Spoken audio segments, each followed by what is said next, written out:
Alhamdulillah nahmadullah asyhadu an la ilaha illallah wahdahu la syarika wa la nidda lahu wa asyhadu anna Muhammadan abduhu wa rasuluh. Allahumma shalli wa sallim wa barik ala nabiyyina Muhammad wa ala alihi wa ashabihi ajmain, amma ba'd. Faqad qala ta'ala a'udzu billahi minasy syaithanir rajim. Ya ayyuhalladzina amanu taqullaha wal tanzur nafsum ma qaddamat lighad wattaqullaha innallaha khabirum bima ta'malun. Fa inna khairal kalami kalamullah khairal huda nabiyina Muhammadin sallallahu alaihi wasallam. Kembali kita dipertemukan Allah dalam majelis ilmu, majelis yang insyaallah akan membuat ketenangan hati kita, diberi rahmat, dihadiri malaikat dan dibanggakan Allah di hadapan malaikat. Kita masih bahas surat Al-Kahfi. Pertemuan kemarin sampai ayat 19 sebenarnya, tapi kita ulangi lagi ya sedikit. Baca ta'awudz dulu bersama. A'udzu billahi minasy syaithanir rajim. Wa tarasy syamsa idza tala'at tazawaru 'an kahfihim dzatal yamin wa idza gharabat taqriduhum dzatash shimal wa idza gharabat taqriduhum dzatash shimal wa hum fi fajwatin min dzalika min ayatillah. Man yahdillahu fahuwal muhtadi wa man yudlil falan tajida lahu waliyyan mursyida. Wa tahsabuhum ayqadhan wa hum rukud wa nuqallibuhum dhatal yamini wa dhatash shimali wa kalbuhum basitun dhira'aihi bil wasid.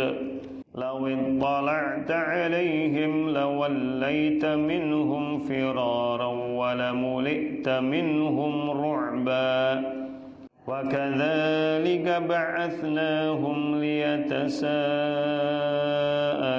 bainahum qala qailun minhum kam labithtum qalu labithna yawman aw ba'da yawm qalu rabbukum a'lamu bima labithtum fab'athu ahadakum biwarikikum hadhihi ilal madinati falyanzur ayyuha azka ta'ama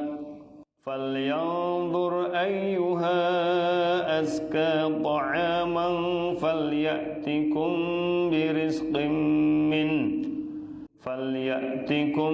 birizqin minhu wal yatalattaf wa la yush'iranna bikum ahada. Innahum in yadhharu 'alaykum yarjumukum aw yu'idukum fi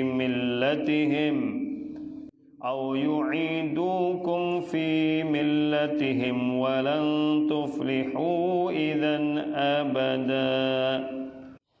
Wa dan tara, engkau melihat ya asy-syamsa. Nah ini di sini menjadi dalil bahwa ro'a yaro itu tidak selamanya melihat dengan mata. Yang ini udah lama kok. Paham enggak? Halo? Dan kau dilihatnya gimana? Udah enggak ada. Ini kan udah ribuan tahun yang lalu kejadiannya. Ya, jadi ro'a yaro tidak selamanya berarti melihat dengan mata. Itu. Tapi bisa melihat dengan ilmu. Ya. Wataro, ya, kalau terjemahan apa adanya engkau lihat. Maka banyak juga ya di Al-Qur'an yang diterjemahkan dalam bahasa Indonesia menjadi pendapat kan itu. Ya, seperti apa? Aro'aita itu kan. Apakah pendapatmu gitu? Atau apa kau tidak melihat, apa engkau yang lihat kan ya? Hubungannya dengan pikiran. Ya. Wataro dan kau lihat asy-syamsa matahari idza apabila tala'at terbit tazawaru condong. Tazawaru itu miring. Angkafihim dari gua mereka. Tuh. Jadi cahayanya miring. Jadi kalau matahari terbit itu cahayanya miring. Di dalam dari gua mereka. Nah, dari guanya. Kemudian Dzatal yamin miringnya kemana? Ke kanan. Jadi kalau terbit maka miringnya ke kanan. Wa idza, dan apabila gharabat, matahari tenggelam, taqriduhum. Ya. Sinar itu menjauh dari mereka. Mereka itu maksudnya Ashabul Kahfi yang lagi tidur. Dzatas shimal, ke arah kiri. Wahum, dan mereka fi, berada dalam fajwah. Fajwah itu artinya tempat yang lurus, yang lapang, yang longgar. Artinya mereka tidurnya tidak berdesak-desakan. Ya, mereka bisa menyelonjorkan apa? Kakinya. Itu menunjukkan gua itu tempatnya lapang. Itu. Ya. Jadi dari sini jelas bahwa gua itu menghadap ke mana? Utara. Ya, walaupun khilafiyah di antara ulama banyak. Karena waktu para ulama-ulama klasik itu berbeda pendapat, guanya belum ditemukan. Termasuk ketika ditulisnya tafsir Ibnu Katsir, guanya belum ada. Maka pendapatnya macam-macam itu. Tapi kemudian ketemu dengan kegigihan arkeolog dari Jordan itu. Ternyata ketemunya malah dekat kota Amman. Kota Amman itu ibu kota Jordania. Ya, Jordan juga sudah dekat dengan Israel gitu. Orang sekarang kalau mau ke Israel juga lewat Jordan dulu. Itu nanti ambil perbatasan Jordan Israel gitu. Itu ya. Jadi pintu guanya menghadap kemana? Utara. Ya. Jadi kalau baru terbit maka miring ke arah kemana? Kanan. Dan jika tenggelam miring ke arah kiri cahayanya. Jadi jelas gua ini berpintu besar, kemudian cahaya matahari juga masuk, tapi tidak mengenai langsung kepada mereka, kepada Ashabul Kahfi. Dan tempatnya fajwah, luas. Berarti dalam gua itu cukup oksigen, cukup sinar, cuma tidak langsung mengenai tubuh mereka. Dan ini yang menurut sebagian ilmuwan dikutip oleh Ibnu Katsir juga, bahwa ini yang menjadi tubuh mereka secara ilmiah itu awet itu. Karena kalau tempatnya lembab, tidak kena sinar, tidak cukup oksigen, akan membusuk. Itu. Jadi ini salah satu rahasianya. Ditambah lagi nanti gitu. Dzalika min ayatillah, itulah termasuk ayat-ayat Allah, tanda-tanda kekuasaan Allah. Nah, itu. Jadi tentu bagi orang yang bisa memikirkannya dengan baik gitu. Maksudnya ini Allah memberi isyarat bahwa mereka ini 300 tahun memang terjadi tidur selama itu dengan kekuasaan Allah. Tapi kemudian tidak berarti Allah itu sama sekali meniadakan hukum-hukum fisika ya, hukum-hukum alam sama sekali tidak. Jadi ada hukum-hukum alam yang tetap dipertahankan. Jadi bukan tiba-tiba, walaupun bagi Allah sangat mungkin itu. Nah, tetapi hukum-hukum, sebagian hukum-hukum sunatullah, hukum-hukum alam, hukum-hukum fisika tetap berlaku gitu ya. Tetap berlaku. Kemudian man, barang siapa yahdi, yang memberi petunjuk Allahu Allah, maksudnya Allah memberi petunjuk padanya, fa maka huwa, dialah al-muhtad, orang yang mendapatkan petunjuk gitu. Waman, dan barang siapa yudlil, yang disesatkan, fa maka lan, tidak akan tajida, mendapati lahu, baginya waliya, pelindung, penolong, mursyida, yang memberi petunjuk gitu. Jadi gini, ini nanti erat kaitannya dengan pada saat itu mereka menjadi nyembah berhala, diantaranya sebagian mereka tidak percaya ada hari kebangkitan. Itu. Di antara mereka sebagian tidak percaya adanya hari kebangkitan. Maka nanti ini menjadi ayat-ayat bagi mereka ya, supaya berpikir bahwa ya, Allah ketika menidurkan mereka dalam waktu berapa? 309 tahun bisa membangkitkan dalam kondisi utuh gitu. Ya, itu tanda-tanda kecil gitu, tanda-tanda kecil. Ya, bagi Allah sangat mudah itu. Kemudian ayat berikutnya, wa tahsabuhum aiqadha. Nah, ini. Wa, dan tahsabu, kau mengira, hum, mereka itu aiqadha, bangun. Wa hum, padahal mereka ruqud, berbaring. Ya, ruqud itu berbaring tidur. Nah, ini yang kemudian dijelaskan lagi oleh sebagian ilmuwan, mereka tidur tapi matanya terbuka. Jadi orang yang melihatnya seolah-olah tidak tidur. Soalnya tadi penjelasannya, kalau mata tertutup dia tidak terkena oksigen dan cahaya, maka dia akan cepat busuk. Tuh, maka dengan tetap terbuka, dia terkena apa? Udara, terkena cahaya, maka matanya menjadi tetap awet. Nah, begitu. Wa dan nuqallibu, kami bolak-balikan. Qallaba yuqallibu itu bolak-balik. Makanya al-qalb, hati. Hati itu salah satu bahasa Arabnya disebut al-qalb. Karena apa? Suka bolak-balik itu. Jadi suka ragu, suka bolak-balik, itu memang hati begitu. Ya. Kemudian zata ke arah yamin, kanan. Wa dan zata ke arah asyimal, kiri. Jadi dalam 309 tahun itu mereka tidak diam membatu, tidak. Mereka bolak ke kanan, balik ke kiri terus selama. Nah, itu kan tanda-tanda kekuasaan Allah di situ. Matanya tetap terbuka karena ini dikaitkan dengan yang awal. Allah itu yang menidurkan kan telinganya. Ya, dengan telinganya tidak mendengar apa-apa, dia menjadi rileks, tapi matanya tetap terbuka. Tapi dalam keadaan tidak sadar. Jadi kelihatannya kalau dari luar seperti orang tiduran. Itu sehingga tidak tersentuh, tidak terganggu setelah sekian lama. Karena dalam ratusan tahun itu pasti ada juga orang yang melewat di depan gua itu. Gitu, ya. Jadi 309 tahun apa? Bolak-balik kanan kiri gitu. Nah, itu. Kemudian wa qalbuhum, dan anjing mereka. Anjingnya ada itu. Anjingnya itu kalau dulu namanya siapa? Kalau versinya yang dijelaskan oleh Imam Ibnu Katsir siapa? Bukan, Hamran. Ya, anjingnya namanya siapa? Hamran. Ya. Tapi ada belakangan riwayat yang menyebutnya anjingnya namanya Kitmir. Ya, itu nggak penting sebenarnya. Nanti ada beberapa perdebatan yang dibantah sama Allah, nggak penting banget mikirin itu. Gitu ya. Ya. Sampai nanti ada juga mufasir yang berdebat masalah warna bulunya. Tapi dikomentari oleh Ibnu Katsir, itu perdebatan yang nggak penting. Apa manfaatnya mengetahui warna bulunya, kata Ibnu Katsir.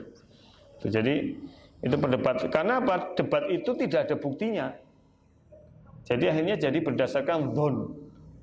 Itu menjadi pelajaran bagi kita. Kalau sama-sama nggak yakin, nggak usah debat. Paham nggak? Orang debat itu kalau memang sama-sama meyakini. Ini pada ragu padu. Ya, seorang genah sih dan wadune kowe. Wong hoak didebatkan. Beritanya juga itu. Makanya itu kalau menurut Imam Ibnu Katsir nggak penting bahas itu. Karena dasarnya dzon, dugaan. Jadi segala sesuatu yang dasarnya dugaan tidak perlu didebatkan. Tuh. Termasuk segala sesuatu yang kita tidak diberi pengetahuan tentangnya, seperti roh, seperti kapan terjadinya hari kiamat, kematian, itu nggak perlu diperdebatkan karena memang kita nggak tahu. Diberi ilmu cuma sedikit. Kalau diperdebatkan buntutnya ya, iya, jadinya ini kisah-kisah dongeng-dongeng aja. Ya, ada ya. Kemudian wakalbum, dan anjing mereka basitun. Basit itu menghamparkan. Ya, basato yapsut itu melapangkan, menghamparkan. Dhira'aihi. Dhira' itu apa? Lengan. Dhira'. Ya kayak posisi anjing itulah. Saya nggak mau meraktekin. Bil wasid. Bil wasid itu ada dua pendapat para ulama. Yang pertama berpendapat pintu gua bagian luar. Yang kedua wasid adalah tanah. Tapi yang dipilih oleh Imam Ibnu Katsir adalah pintu gua. Karena kebiasaan anjing terlatih. Zaman dulu itu kalau tuannya di dalam pasti dia sudah otomatis nunggu di luar. Ya, kalau kemudian nempel di tanah ya sudah otomatis anjing itu nempel di tanah. Jadi nggak perlu diterangin. Jadi kalau artinya bil wasid itu tanah, ya tanda kutip sia-sia. Anjing ya pasti nempel di tanah kalau tiduran gitu. Paham ya? Jadi pendapat yang terpilih wasid itu artinya pintu gua sebelah luar. Jadi tuannya di dalam tiduran, anjingnya tunggu di luar. Nah itu. Dalam posisi basitun diraihi. Angkor praktek iki. Ora sitelah. Berarti kalau anjing dalam posisi begitu dia sebenarnya siaga enggak? Siaga. Itu. Kan kadang-kadang anjing itu juga menurunkan kepalanya, tapi kan telinganya pendengarannya yang lebih. Itu. Jadi kelihatan anjing seperti tidur tapi kan telinganya mendengar. Jadi dia dalam posisi ready siaga. Maka terus dilanjutkan sama Allah ini ceritanya, diceritakan oleh Allah, lau seandainya, tapi karena ketemu sukun jadi bacanya lawit. Karena sukunnya dua, wawunya sukun, alifnya sukun. Kalau dalam kaidah bahasa Arab, kalau ada dua sukun, ya, maka sukun yang pertama dikasroh littilawah untuk bacaan. Lau seandainya ittola'ta, kamu ittola'ta, tola'a itu apa? Tola'a yang muncul. Iya, muncul tapi maksudnya apa? Nengok, melihat. Ya, tola'a itu melihat alaihim kepada mereka, lawallaita, kamu pasti langsung berpaling. Terus iki wong pitu lagi rebahan, anjingnya di depan. Ya, tentu orang yang lewat juga nggak berani melihat. Paham nggak sih? Itu. Ya. Jadi lawallaita, kamu akan berpaling minhum dari mereka firoro, dengan bersegera. Firoro itu artinya lari, bersegera. Ya, ini yang dijelaskan oleh Imam Ibnu Katsir. Allah memberikan kepada mereka apa? Haibah, kewibawaan. Jadi ini juga bagian dari cara Allah. Ini kan hukum sunatullah juga kan? Bukan tiba-tiba terus mereka tidak ketemu, guanya terbuka, pintunya gede, 309 tahun, masa nggak ada orang nemukan kan gitu? Ternyata dari kisah ini banyak orang juga lewat. Tapi tidak ada yang berani mengganggu. Karena apa? Lah posisinya kayak tadi. Jadi 7 orang itu seolah-olah seperti tidur tapi tidak seperti terjaga tapi sebenarnya tidur. Dan anjingnya seperti siaga di depan. Ya otomatis nggak ada yang berani. Ya itu. Jadi itu ya rahasia juga. Ya, berarti Allah membuat sedemikiannya skenarionya supaya dia tetap terjaga, tidak ditemukan sampai 309 tahun, ya kan? Kemudian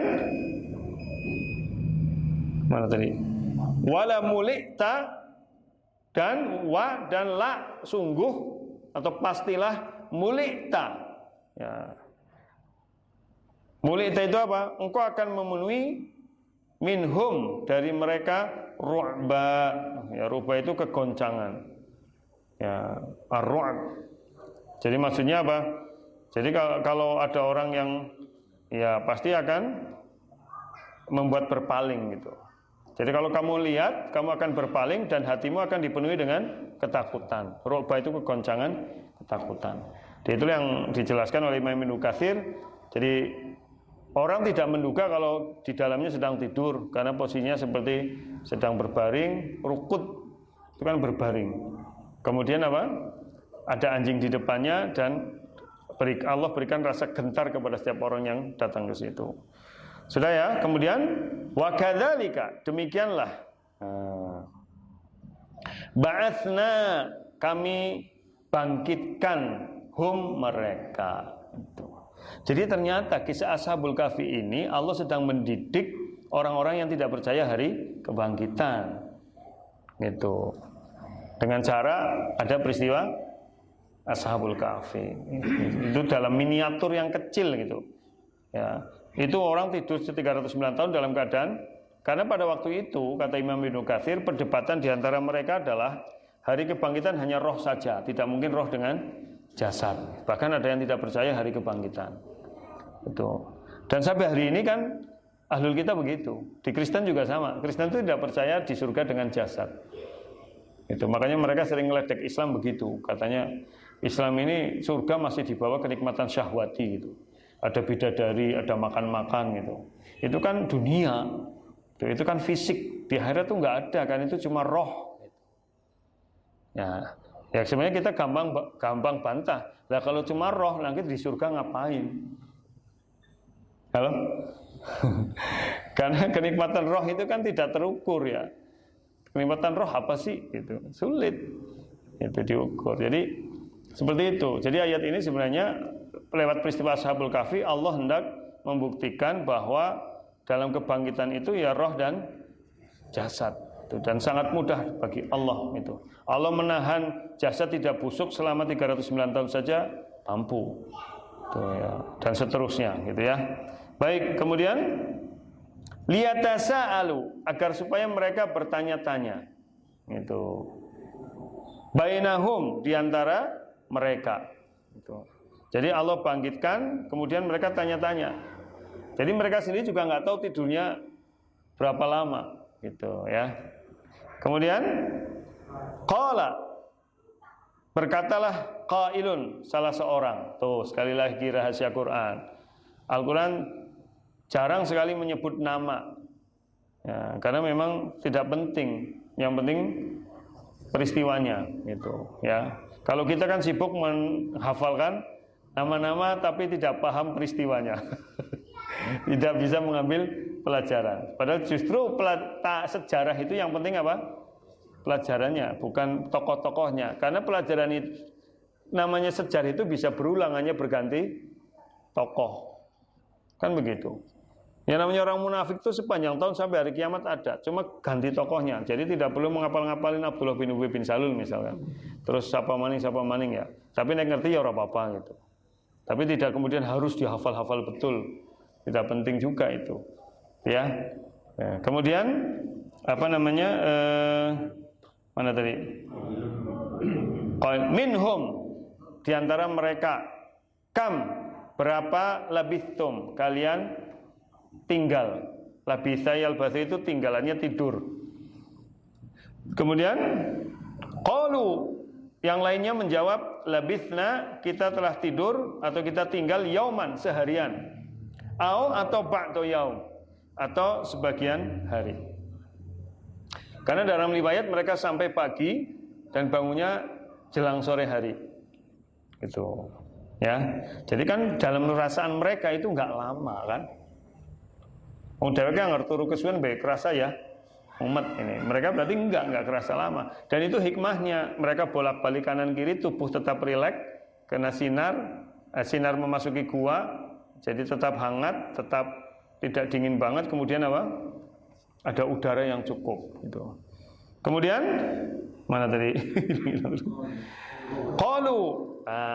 Kemudian akhirnya mereka sadar diri. Mereka berkata, Rabbukum, Rabb kalian a'lamu, lebih mengetahui bima labithum, berapa kalian tinggal. Jadi ya mereka tanya-tanya sendiri, akhirnya jawab sendiri. Ya, nggak penting lah gitu. Yang penting kita tidur nih. Ya itu. Kemudian yang penting kita tidur di situ sekian waktu gitu. Fab'atsu. Ya karena sudah setengah hari, lapar nggak? Lapar lah. Ini 309 hari, 309 tahun kok. Ya, itu kan. Fab'atsu. Tapi memang ini harus terjadi. Allah bikin skenario begitu. Kalau nggak begitu dia nggak akan tahu kan. Dan rajanya nggak akan tahu. Ya, fab'atsu. Utuslah. Ya, utuslah ahadakum, salah seorang di antara kalian. Ya, dalam riwayat ada yang Ibnu Katsir menyebutkan namanya Daksus. Kalau tadi rajanya siapa? Dakyanus, ini Daksus. Harus dihafalna. Kelalen juga dihafalna. Daksus ini yang diutus untuk apa? Beli makanan. Ya, biwariqikum, dengan uang ini. Sebenarnya warok itu artinya daun ya, kertas gitu. Tapi kan zaman dulu ini lebih mengarah ke, dijelasan para ulama adalah alat pembayaran tertulis, yaitu perak, uang perak. Jadi mereka itu kisahnya ketika kabur mereka membawa uang perak. Sebagian di tengah jalan disedekahkan pada orang-orang. Nah sisanya mereka bawa gitu. Nah ini uang ini yang buat beli nanti. Hadihi, ini ilal Madinah, ke kota. Imam Ibnu Katsir menyebutkan Madinah ini pakai alif lam, bukan Madinah al-Munawwarah ya. Ini dijelaskan alif lam di sini maknanya lil ahad. Lil ahad ini kota yang sudah dikenal baik oleh mereka sendiri. Nah, jadi ada alif lam yang bertemu dengan isim disebut alif lam lil ahad. Ya, artinya yang mereka kenal dengan baik, ya, sudah ada dalam pikiran mereka, dalam perjanjian mereka, itu ahad.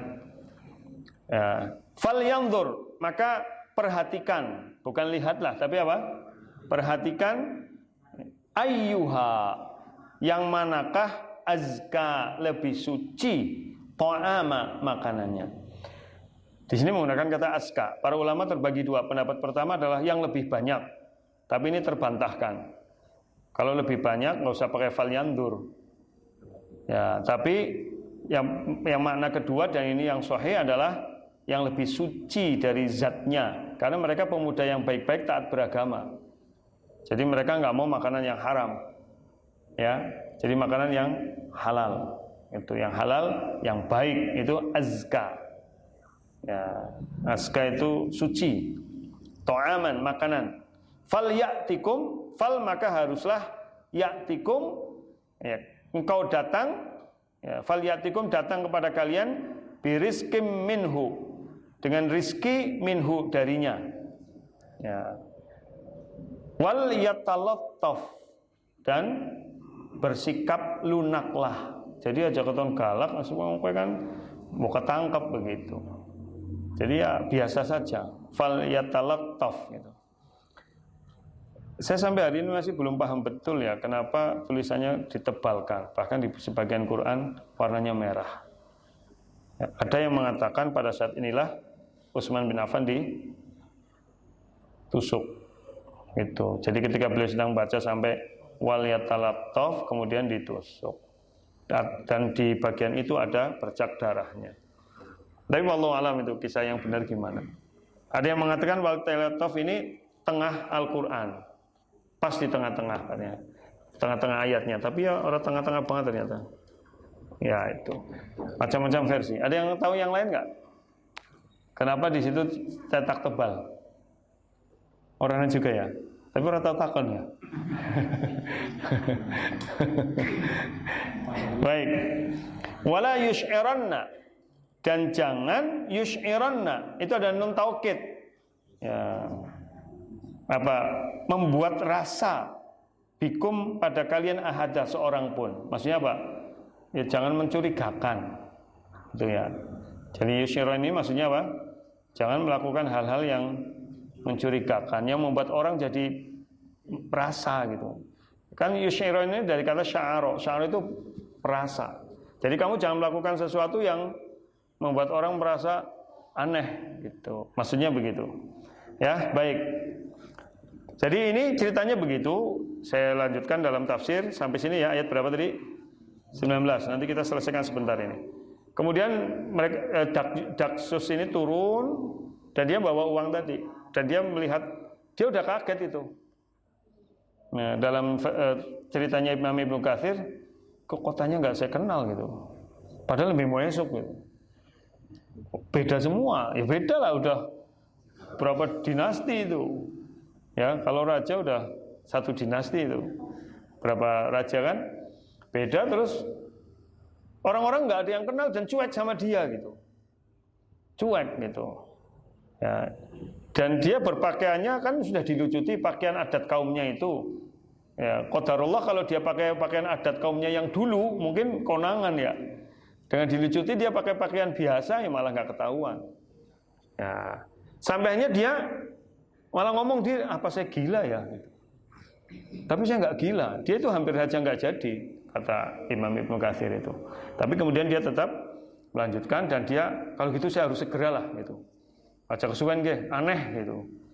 Maka dia beli ke sebuah toko, ke warung gitu, beli, ngasih uang. Pedagangnya kaget, ini uang apa? Itu kan. Kemudian sama pedagang ini loh, kan pasar zaman dulu tahu kan, kalau sesuatu yang aneh kan langsung nyebar. Nyenengin kan waktu kurang pasar sih. Kue apa langsung brrr. Lah uang itu nyebar ke seluruh pasar, jadi rame. Tuh. Jadi rame. Sampai ada yang, kamu nemuin harta karun ya gitu. Tapi hanya dia nggak ngaku, akhirnya dibawa ke penguasa kota itu. Sampai ke raja, gitu ceritanya. Akhirnya ya sudah ikut saya, ikut. Mereka ikut ke gua itu. Tapi sampai ke gua, dia pemuda itu ngomong, Daksus itu ngomong, kamu tinggal di sini aja. Jangan ikut masuk, biar saya yang masuk. Nah itu juga muncul 2 cerita lagi, supaya jenengan tahu itu. Kalau versi kisah yang tidak benar, begitu pemuda ini masuk terus hilang, nggak ada bekasnya. Begitu, itu versi goib. ada itu yang sebenarnya dari ahlul kitab. Nah itu kan kemudian kisahnya turun-temurun tuh sampai Syiah. Syiah kan juga ceritanya nanti Imam Mahdi masuk ke gua hilang, nanti keluar di akhir zaman. Itu jadi kayak kisah-kisah goib-goib itu ya. Nah kemudian setelah itu rajanya ya, ikut ke situ untuk bertemu. Rajanya namanya siapa? Hah? Bukan, itu ganti itu. Dan ya rajanya ini udah berakidah tauhid. Sudah ganti raja yang muslim berakidah tauhid. Ya namanya saya lupa itu, nggak saya hafalin. Siapalah ya, Yahundius siapa-siapalah gitu namanya rajanya. Ya, baik lanjutannya. Kemudian setelah itu ngobrol ya, karena kerinduan ini kan orang nggak seharian menurut mereka nggak ketemu sama orang, ternyata sudah 309 tahun. Dan kemudian setelah itu mereka ngobrol dan ya ceritalah semuanya kejadian itu.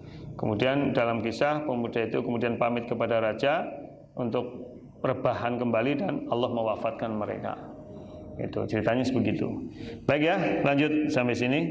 Sampai mana tadi?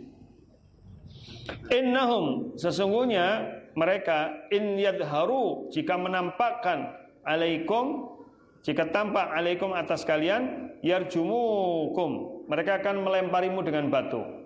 Ya, jadi masih pesan tadi, pesan dari orang sebelum keluar. Jadi kamu jangan mencurigakan, nanti kalau mencurigakan ketahuan kamu dilempari sama batu gitu. Au yu'idukum fi millatim, atau mengembalikanmu, yu'idukum itu mengembalikan, makanya id itu kembali ya. Ya, fi millatihim, dalam ajaran mereka. Walan tuflihu, dan kau tidak akan beruntung idzan karena itu abada selamanya gitu. Sudah sampai sini dulu kalau udah ini. Ini nanti ayat 21 yang menjelaskan tadi yang sudah saya sampaikan, bahwa ini sebagai bantahan atas orang yang tidak percaya akan hari kebangkitan antara ruh dan jasad. Jadi inilah kisah yang sebenarnya tentang Ashabul Kahfi. Bagaimana coba bayangkan Rasulullah bisa nerangkan begini, kira-kira pendeta Yahudi ya geleng-geleng kan, itu karena ini ya itu. Tapi itu tetap pendeta Yahudi tidak mau beriman. Kenapa? Benar ternyata ya, tapi sayang itu. Kok mau ngarep?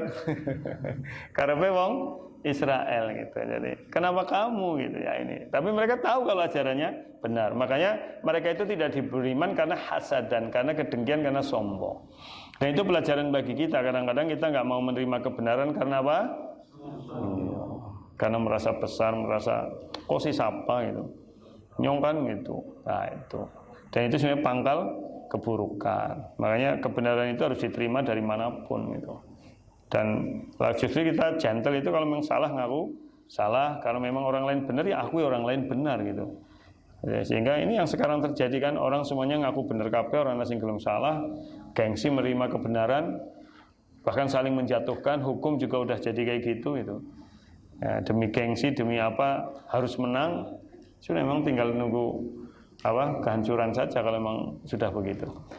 Saya kira itu yang bisa kita pelajari malam hari ini. Aqulu qouli hadza wa astaghfirullah rabbana fanfa'na bima 'allamtana subhanakallahumma bihamdika asyhadu an la ilaha illa anta astaghfiruka wa atubu ilaik. Assalamualaikum warahmatullahi wabarakatuh.